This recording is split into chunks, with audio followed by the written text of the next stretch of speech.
Assalamu alaikum friends. I am Dr. Umar, neuromuscular physiotherapist. Today we are going to learn about what is stroke.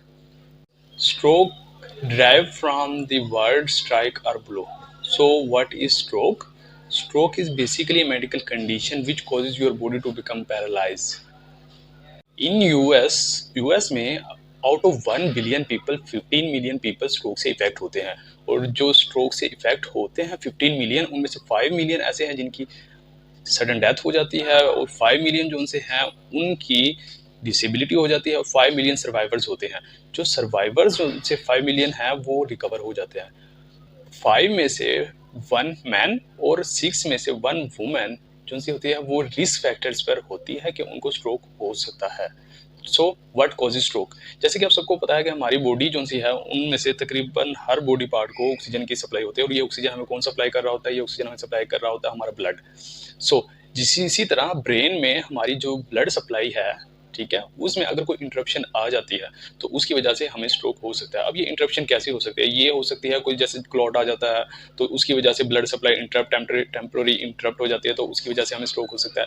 या फिर जिस तरह haemorrhagic stroke है, यानी कि किसी लॉन्ग परसिस्टेंट किसी क्लॉट की वजह से हमारी जो ब्लड सप्लाई है वो रुकी रही है, और उसकी वजह से जो हमारी ब्लड वेसल्स है वो रप्चर हो जाती है, तो इसे हम हेमरेजिक स्ट्रोक कहते हैं। कि आपको पता है कि हमारी बॉडी का हर पार्ट जो सा होता है वो ब्रेन सप्लाई कंट्रोल कर रहा होता है। तो अगर ब्रेन में स्ट्रोक होता है तो इसके इफेक्ट बहुत ज़्यादा सीवियर भी हो सकते हैं, माइल्ड भी हो सकते हैं, depend upon the type of stroke कि ब्रेन में किस पार्ट पर स्ट्रोक हुआ है। तो स्ट्रोक जो सा है वो उसकी जो डिसेबिलिटी है वो वाइड रेंज भी हो सकती है, ये डिपेंड करता है। जो डिसेबिलिटी है वो कवर भी हो सकती है, यानी कि पेशेंट रिकवर हो सकता है from within days to several months. जो रिकवरी है वो डिपेंड कर रही होते हैं प्रॉपर ट्रीटमेंट के ऊपर। जैसे ही हमें पता हो कि हम किसी बंदे को स्ट्रोक हुआ है तो हम एज अर्ली एज पॉसिबल उसका हम ट्रीटमेंट शुरू करवा दें। तो जितनी जल्दी ट्रीटमेंट होगा उसके रिकवरी के चांसेस उतने ही ज़्यादा होते हैं। फर्दर स्ट्रोक के हमारे पास टाइप्स होती हैं। There are 3 types of stroke. Number 1, ischemic stroke. Ischemic stroke अगर either ड्यू टू क्लॉट और एथेरोस्क्लेरोसिस। इसमें जो हमारी ब्लड वेसल्स हैं वो बेसिकली नैरो हो जाती है या ब्लॉक हो जाती है, जिसकी वजह से हमें स्ट्रोक होता है। ये 80% ऑफ पीपल के अंदर इस्कीमिक स्ट्रोक होता है। नेक्स्ट आ जाता है हमारे पास haemorrhagic stroke. Haemorrhagic stroke 20% of people में हेमरेजिक स्ट्रोक हो रहा होता है। ये होता है ज़्यादातर ब्लड वेसल्स के रप्चर होने की वजह से। नेक्स्ट टाइप है हमारे पास TIA। TIA में बेसिकली क्या होता है, क्योंकि ट्रांजिएंट इस्कीमिक अटैक है, माइल्ड या टेम्पररी इंटरप्शन होती है ब्लड वेसल्स की, जिसकी वजह से पेशेंट जो सा होता है वो वीकनेस फील करता है एक साइड में, लेकिन इसके सिम्टम्स रिकवर हो जाते हैं। इसके सिम्टम बिल्कुल खत्म हो जाता है within hours to day, यानी कि 24 घंटे के अंदर अंदर पेशेंट जो सा रिकवर हो जाती है TIA से। So what is the risk factor? The most important risk factors are the cigarette smoking, shisha, tobacco use. Over a period of long-standing use of the tobacco, either cigarette or shisha, causes the blood vessel to become weak, become narrow, so causes another blockage or another clot formation. So there is a risk of high blood pressure as well as stroke. How we identify stroke? There are 4 words known as fast.